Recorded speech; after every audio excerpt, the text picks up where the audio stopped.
Today I'm going to be taking this old abalone broken cross and turning it into a lovely new wearable cross. Let's get into it. Hey everyone, it's Jen B, and welcome to my studio. A little while ago, I posted a broken jewelry haul, and this great cross was in that haul, and I definitely wanted to get this piece fixed up. You can see that it's missing some abalone right there in the middle of the cross. So I'm going to get that abalone removed and create a design for it. The abalone came out really easily. All I had to do was put a little bit of pressure underneath the abalone and it just popped right out.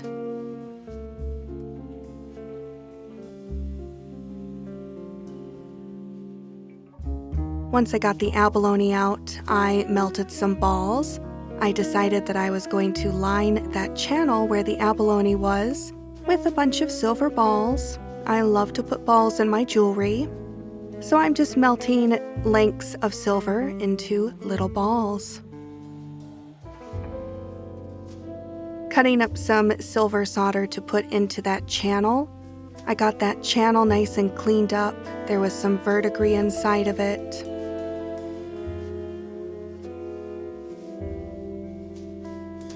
Giving you a look here at the channel.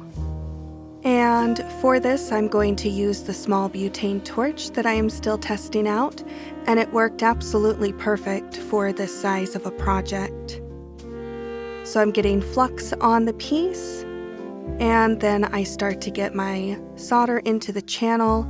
I did notice that they were kind of rolling around and not sticking right inside the channel.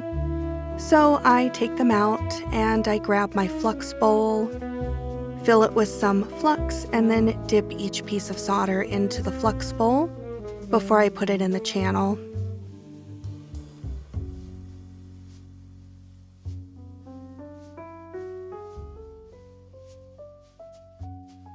Once I've got all the solder in place, I will start to get it heated up so that the solder can flow.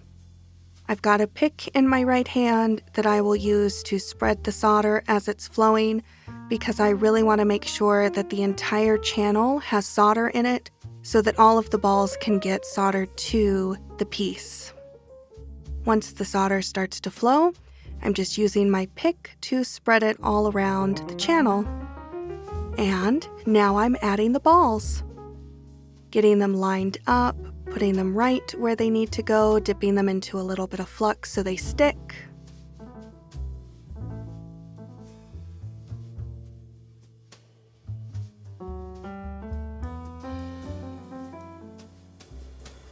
Making sure they're aligned just right. Even though I know I'm going to have to realign them as I'm soldering, I still want to get them pretty close and make sure they're all placed very nicely. And I start to heat it up with my torch. I've got my pick in my other hand, and you should see it right here. And I'm just nudging any balls that got out of place as the flux bubbled up. And then I'm bringing everything to temperature to get that solder to flow and get those balls adhered into the channel.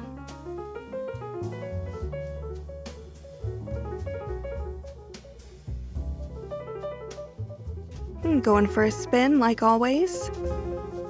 After I pickled the piece, I noticed that a couple of the balls fell off in the pickle, which meant that they were not soldered down correctly. So I am just trying to get those back in place, and I will heat everything up again and get the solder to flow again. Not a big deal. Okay, here we go. Getting it soldered down.